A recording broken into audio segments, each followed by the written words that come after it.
If you follow Jay's analysis, or if you've read my books, then you're familiar with Eyes Wide Shut and the work of Stanley Kubrick. However, you may not be familiar with a lesser-known film that is actually eyes wide shut before the time.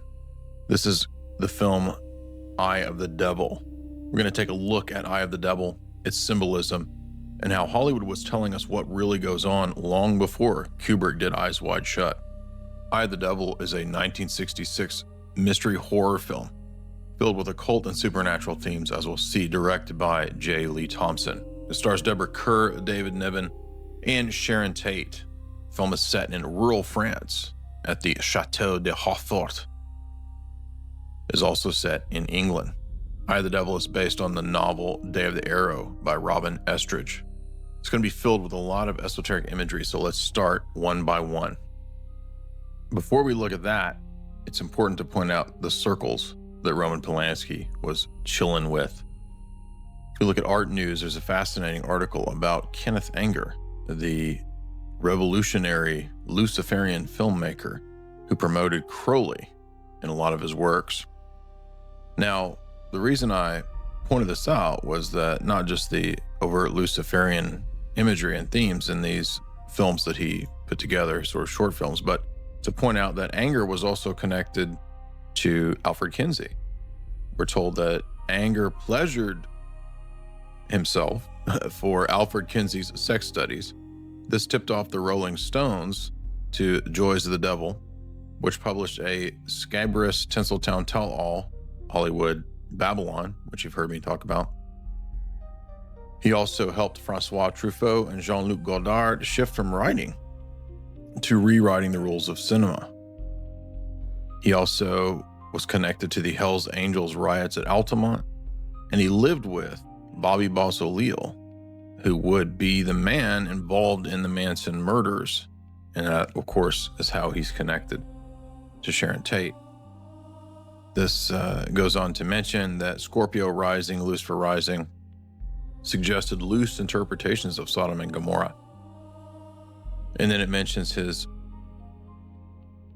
living with Bobby Boss-O'Leil, part of the Manson gang. So I just wanted to point out that the deaths of Sharon Tate, Frykowski, and Folger, immediately also connected to Jay Sebring, are in the circles of Roman Polanski. It's all in the same group of people. And this shows us the occult and esoteric and dark side of Hollywood even back then. Now you might say, so what? We all know this now. But what's interesting is that people then didn't know. They weren't aware of this, right? Maybe after the Manson murders, people started questioning it. But what I'm getting at is that this movie, Eye of the Devil, the eyes wide shut before its time, it actually shows the decadence, depravity, and darkness of the elite. The film begins with a series of images that show us kind of foreshadowings of what's to come in the film. We see a dead bird, arrows being shot, and particularly the bird here signifies the foreshadowing of the sacrifice that is to come. Now, the film centers on the narrative of a wealthy family in England, and the father, the head of the household, is going to have to make a sudden trip back to his rural French estate. We don't know exactly why at the beginning, but we do get the impression that they are lavishly wealthy and they have at least some notion of nobility or maybe even some Merovingian elite bloodline. They are part of the Frankish elite. Now, as he goes back, he discovers that the vineyards are failing and the wife and the kids, they want to come along. Initially, he tells them no, but they decide they're going to do it anyway. Now, we see that the Sharon Tate character here is shown with a sacrificed bird, and you'll see the arrow there. The arrows figure into this prominently, and we'll see why here in a moment. But initially, when he goes back to his estate, and then eventually his wife comes as well, the wife stumbles into this strange ritual going on in the castle's Catholic chapel.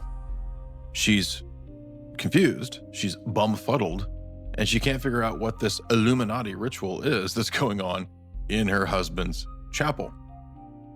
So she begins to ask a lot of questions, and she gets a lot of deflection.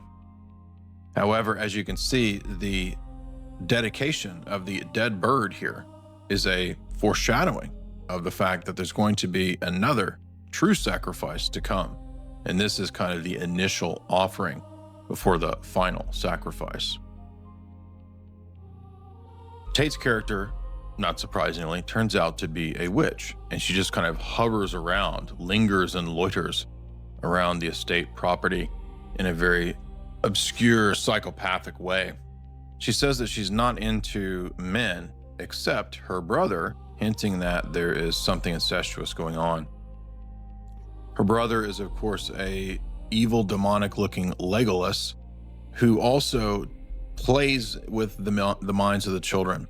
They both essentially lead the children down a dark path, ultimately with the intention of initiating them. As you see here, the child holds her necklace, and it is the necklace that is the, quote, eye of the devil here.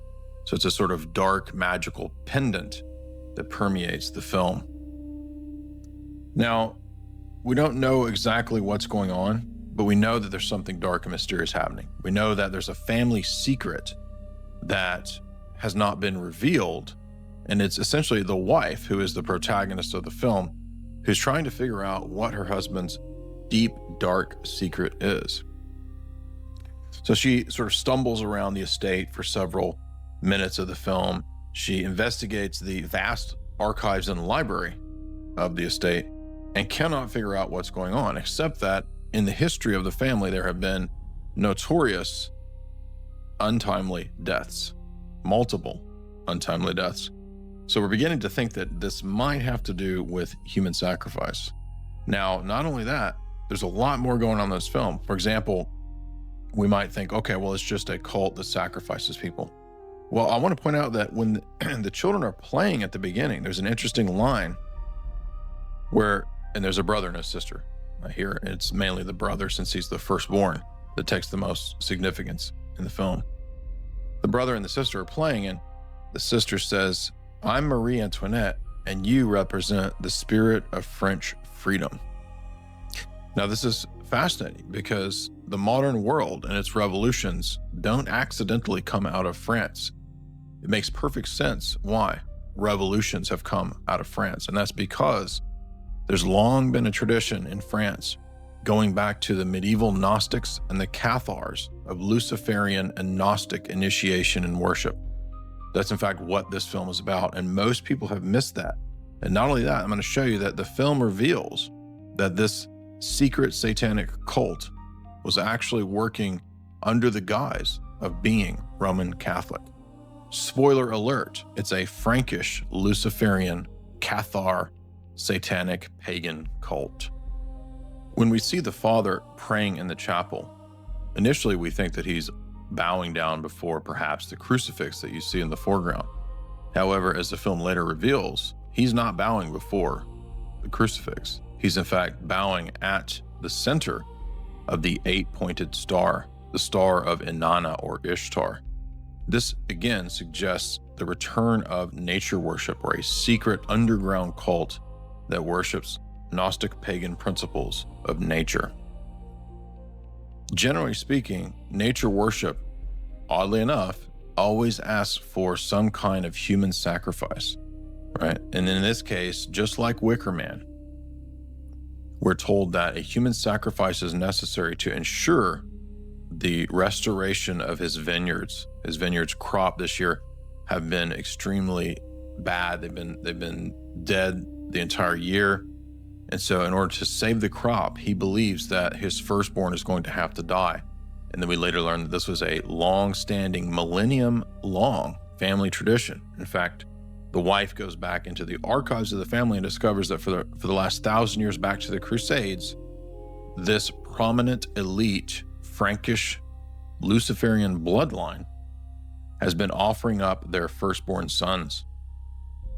So we start to see that this film is telling us about the bloodlines of the elite, the bloodlines of the Illuminati. And yes, it is real. And yes, they resent all outsiders. This is another fascinating fact to the film, is that the wife is continually treated as a profane outsider to the cult. Even her husband, who claims to love her very much, he places her behind the members of the cult. We even see the Sharon Tate character enjoying being whipped and beat because she put the mother in a trance.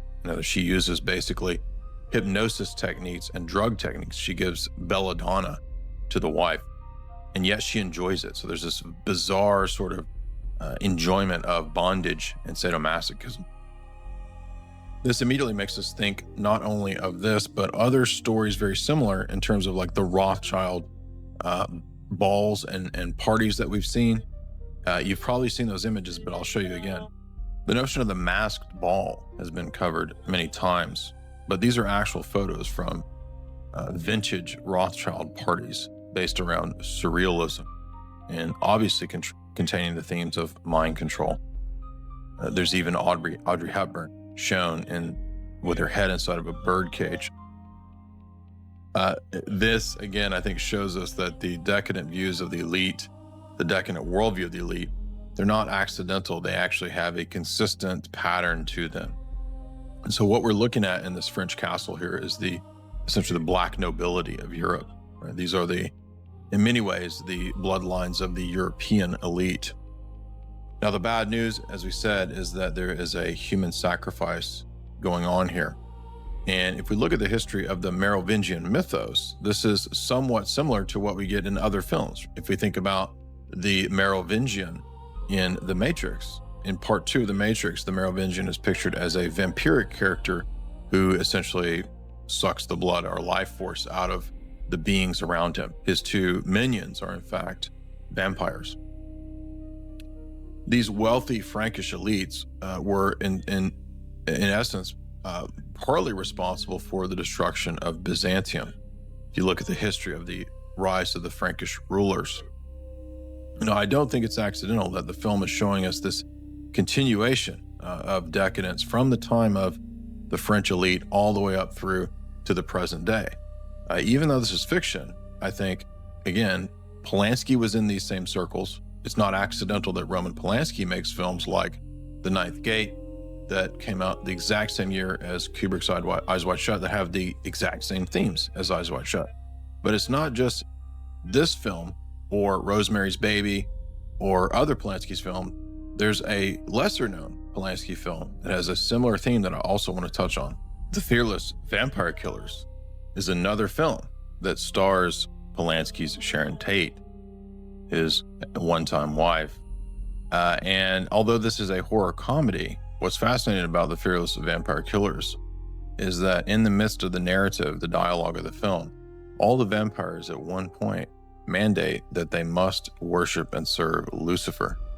They in fact declare their allegiance to Lucifer, and they inhabit an elite castle. Now, Polanski is of course making a comedy here, but again, I don't think this pattern, this theme, is accidental.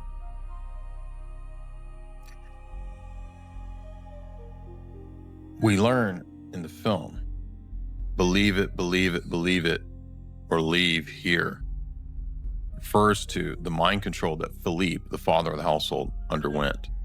In fact, Philippe, who was under the tutelage of the Donald Unpleasant character, who is the fake priest, the Luciferian priest pretending to be Roman Catholic priest, he was raised by, under the tutelage of Donald Pleasance.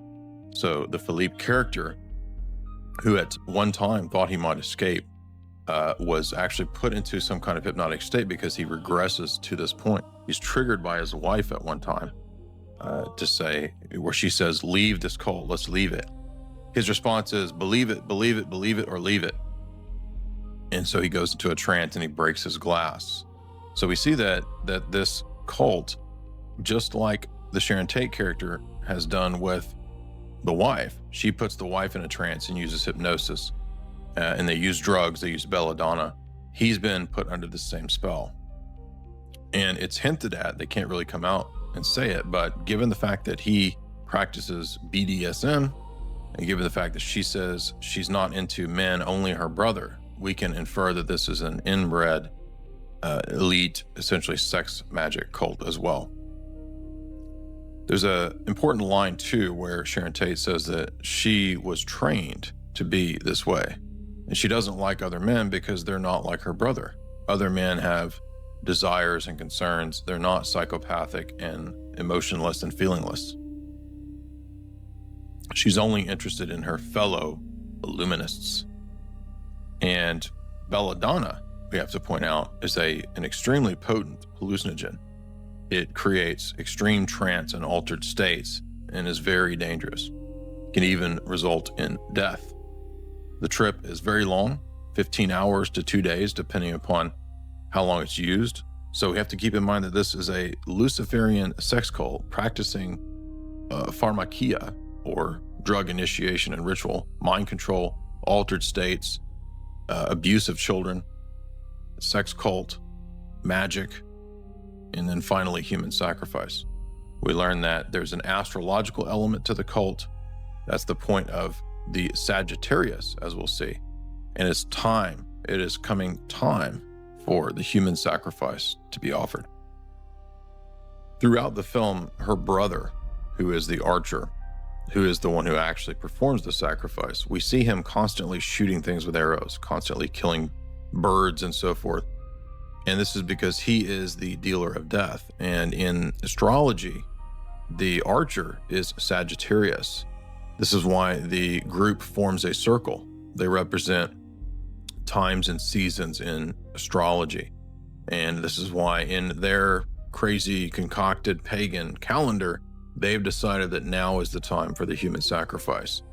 And they genuinely believe that it will be for the purpose of restoring their crops. Now, this is exactly the same plot as Wicker Man, which is interesting because it's another elite caste of European pagans who feel like they have to offer human sacrifice back to the spirits of nature in order to receive back from them. Now, this is everywhere in these elite occult religions. They're all based around nature worship and the forces immanent within nature. Those forces immanent within nature, however, do not turn out to be just natural forces, but in fact are conceived of as spirits that can be manipulated and invoked through ritual magic ceremonies and the resurrection of so-called pagan rites. While I'm on the theme of mind control, though, I should also mention that one of the few films that Sharon Tate did, besides the ones we mentioned, is Valley of the Dolls. Now, Valley of the Dolls has a curious plot because it's about girls trying to be famous in Hollywood, trying to make their name, and then eventually getting hooked on barbiturates, right? So they become basically dolls. They become mind-controlled slaves. And this is really a theme that runs through all of the mind control Illuminati narratives. We see this as a central plot theme for Mulholland Drive, for Lost Highway, and David Lynch's Inland Empire. And that's because this is a very real practice. So it's unfortunate that this happened to Sharon Tate, but the reason I bring it up is because her reality, her real life, matches up to the roles that she played. The roles she played in these films are essentially what she went through in real life. In fact, if you read her Wikipedia, it implies that she became a witch because she went and met with Alex Sanders, one of the famous proponents of witchcraft of the 20th century. And it's rumored, I'm not sure that it's verified, but it's rumored that she got into witchcraft through those means. One of the neat things about the film is that the estate has a giant painting of the robed men with the head of the household in the middle being sacrificed. So there's even a giant painting telling everybody what they do once a lifetime. So there's like predictive programming within the estate, within the movie, and nobody can figure it out. The wife eventually figures out that, oh yeah, plain as day, there's a giant painting on the wall, giant quilt basically, showing everybody what goes on, but she just couldn't come to believe it. So another interesting aspect of the film is that even though there's an abundance of evidence in front of everybody's eyes to see that this occult elite stuff is all true, people don't want to believe it. So it's not a lack of evidence or a lack of facts or a lack of data points. It's an unwillingness and a fear on the part of most human beings to admit that this stuff is real, because if it is, then it would suggest that maybe evil is real. And if evil is real, then probably good is real too, right? And that would suggest the existence of God. But the implications are a little too much for most people. But you'll notice there that the arrow shooting through there, the skull, is again one eye imagery. One eye imagery dominates this entire film. And in fact, again, her necklace is the all-seeing eye, and it is the eye of the devil. So I want to point out lastly the fact that the origins of this cult in the film coming out of France are not accidental. If we look at the history of the Cathars and the rise of the Cathari perfected, the perfect, the elect, the chosen in medieval France, and their absurd, occultic, esoteric, and Gnostic views. They were in fact a secret society that were revolutionary and sought to institute a radical republic in the region that included all kinds of strange ideas and practices. I don't think it's far off to posit that the film was borrowing from the Cathari narrative, which is very real, and that the Cathari narrative, the secret society of the perfect, of the elect, that continued down through in the history of France, through the Frankish elite, to the time of the French Revolution, because the French Revolution was headed by people who were, in their own minds, Illuminati, or the perfecti, the perfect chosen elite. Now, what's fascinating about the Cathari, the Cathars, is the number of castles that they had. In fact, you'll notice this one here, Chateau de Pouvert, Chateau de Pervert. It actually looks like the chateau in the Ninth Gate. In fact, it could be. I wouldn't be surprised. The Ninth Gate is, of course, Polanski's film that I covered in my new book, Esoteric Hollywood 2, that is literally about Luciferian enlightenment. So as we read, and this is just from a history site on the Cathari castles, in the 12th century, a new religion took root in Europe known as Catharism. They were Gnostics, and they claimed that their beliefs were the true version of Christianity. And they came from the Byzantine Empire, supposedly, banished, and they came to the West. In the Byzantine Empire, they were known as the Bogomils. And they were a rival force to Catholicism. So they had not only one, but an entire buttload of castles. Look at all these. These are all Cathari castles. One of the most famous, of course, is Montségur. And I wonder if that's not in the background of the film. I think that it is. I think that the elite bloodlines, there is a real connection between these elite bloodlines and what we see in the film. I think it's kind of roughly based on that. And what really goes on in the real world. I mean, if you think about the Belgian elite, the story of Dutroux, the Dutroux affair, the occultic practices that went down at different castles in that story, that's really what's going on here. And I think that this overlooked film was telling us this long before Eyes Wide Shut or The Ninth Gate ever came out. Now, when it comes to the Cathari and the whole history of medieval heresies, I recommend the book Medieval Heresy by Malcolm Lambert. I read this back in my 20s, and it's extremely scholarly and very long book, but it's worth it because we see all of the weird connections and tie-ins between all these different groups. Now, you might think that, well, if the Cathari were a sect that believed in abstaining completely from marriage and that the only way to be saved was to be completely, supposedly, quote, perfect, then you might think that, well, they wouldn't have believed in occult or degenerate practices. But in fact, there's a very small, thin line between degenerate occult practices and these extreme doctrines of demons, as Paul calls them, to forbid marriage and so forth. And most of the time, if we go back to Irenaeus against heresies, in his voluminous treatment of the various Gnostic sects, we'll see the pattern that for most of the Gnostic sects, there might be an outer coterie of individuals who held to strict asceticism or some strict banning on eating foods or being married. And yet most of the time, the inner elite were completely degenerate. The inner elite practiced all kinds of degenerate sexual practices. And that's most likely what was going on here. I highly doubt that the inner coterie of the Cathari were really keeping all of these ascetical practices, but rather all things are permitted, right? That's another medieval sect that had the same dictum. That's what I think is going on here, and the film actually shows that. Now, the creepiest part of the film is Donald Pleasance, or Father Donald Unpleasant. We find out that he's actually the head of this satanic Luciferian human sacrifice cult. And it's not just this elite family, but the entire village has been converted over to this view.